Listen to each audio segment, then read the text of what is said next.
¿Qué tal? Mi nombre es Víctor Hugo Ramírez Vadillo y este día les voy a presentar el trabajo, su evolución conceptual a través de la historia. Este es el primer capítulo del libro Sociología del Trabajo, del autor, el doctor Pablo Guerra. El primer apartado menciona la definición sobre el trabajo. Ives Simon tiene dos concepciones del trabajo, uno manual y otra intelectual. El manual es la relación de el hombre con la naturaleza y así el trabajo va a ser la modificación de algo. Por otro, el intelectual solamente se le va a considerar trabajo si se hace esta actividad de manera honesta y es socialmente productiva. Siguiendo con las definiciones, Friedman menciona que la utilidad va a ser la primera característica del trabajo. Entonces aquí, cada actividad que tenga una utilidad para algo va a ser trabajo. Colson menciona que el trabajo es el empleo que el hombre hace de sus fuerzas físicas y morales para la producción de riquezas o servicios. En el marxismo, el trabajo es en primer término un proceso entre la naturaleza y el hombre. Hannah Arendt, en su libro La condición humana de 1961, va a rastrear la etimología de las palabras labor y trabajo. Y en la mayoría de los casos, a través de las lenguas europeas, estas dos palabras van a significar pena y desgracia. Un caso esencial es el francés, donde tripalium, que después va a devenir en trabajo, era una especie de instrumento de tortura. En Grecia, trabajos como la artesanía eran solamente reservados para los esclavos. Los pensadores Marx, Smith y Locke definen al trabajo como uno, el primero Marx, fuente de productividad; dos, Smith, como fuente de riquezas; y tres, Locke, como fuente de propiedad. Pasando al siguiente subtema, el concepto del trabajo en la antigüedad. Los griegos mencionaban que el trabajo solamente era considerado un hecho altamente desvalorizado y el trabajo limitaba la libertad del individuo para que se pudiera integrar a la polis.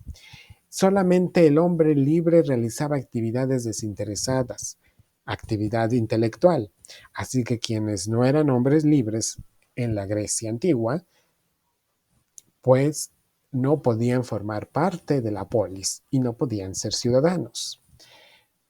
Aristóteles delimitaba los derechos de los ciudadanos. Y por un lado se ponían quienes iban a poder ser los gobernantes y quienes eran los gobernados. Los gobernantes eran solamente la clase militar, estadistas, magistrados y sacerdotes, y los gobernados agricultores, artesanos y campesinos, aquellos quienes sí realizaban un trabajo.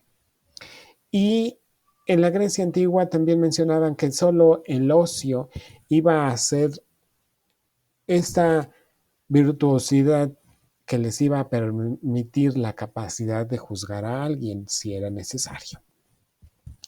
Hesiodo mencionaba que el trabajo era un justo y necesario castigo que Zeus impuso a los hombres por el pecado de Prometeo. Así esta concepción se va a repetir muy semejante a la que da el cristianismo. Mientras tanto, los caldeos mencionaban que el trabajo era la contribución económica y espiritual que daban.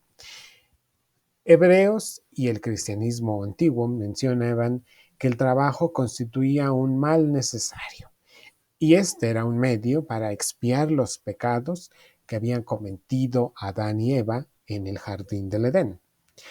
Por otro lado, Cicerón seguía con esa concepción del trabajo, que solamente era el trabajo asalariado, era exclusivo para los esclavos. El cristianismo primitivo también mencionaba que el trabajo posibilitaba el tomar y el poder dar.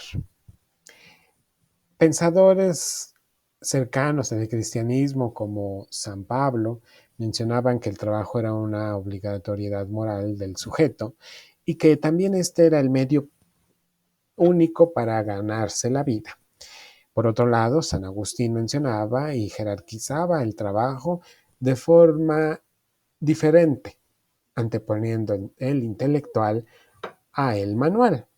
Y los franciscanos tenían una concepción distinta.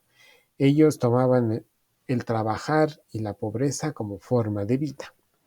Ya en los siglos XIV y después de las cruzadas empieza una etapa precapitalista, en donde las ganancias que se obtenían allí iban a ser fruto del trabajo y bien vistas. En el siglo XV y XVI aparece una figura, la del mercader, y con ella la concepción de que trabajar era obtener el éxito.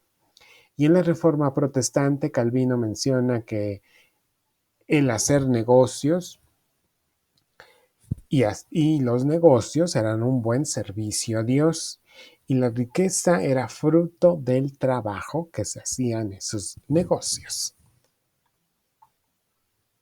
El apartado 1.3, el cambio de paradigma en la modernidad acerca de la concepción del trabajo. El trabajo en la modernidad va a empezar a ser visto como una actividad virtuosa. Y en el capitalismo industrial, el artesano va a perder competitividad con el trabajo industrial que se empieza a realizar. Aquí, el marxismo menciona que el trabajo adquiere una situación alienante al dividirse y alejarlo de los medios de producción y del producto.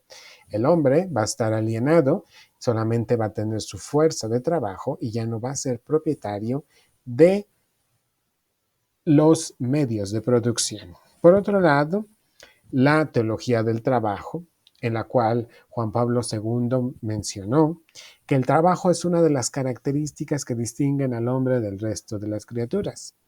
Y también mencionó lo siguiente, que el trabajo debe de estar al servicio del hombre y no el hombre al servicio del trabajo, como se venía haciendo con esa explotación que se hacía por parte de los dueños de los medios de producción.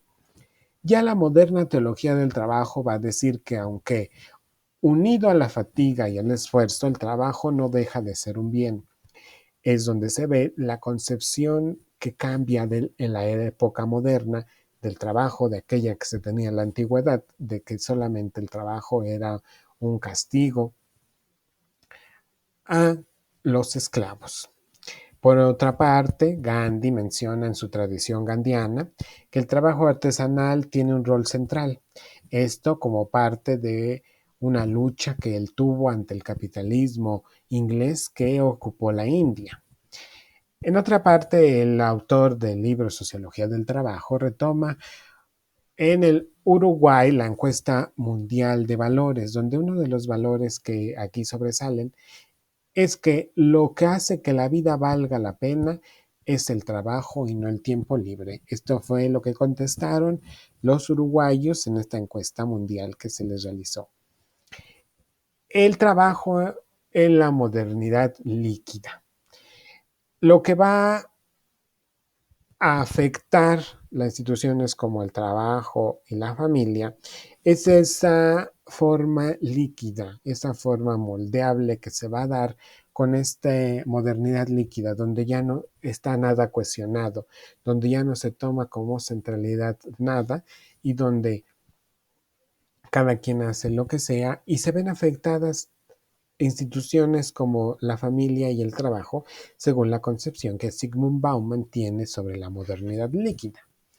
Y para finalizar, se da una definición de lo que es la sociología del trabajo, y donde el trabajo va a ser aquella actividad propiamente humana que hace uso de nuestras facultades, tanto físicas como morales e intelectuales, conducentes a obtener un bien o servicio necesario para la satisfacción propia y a veces ajena de algún tipo de necesidad.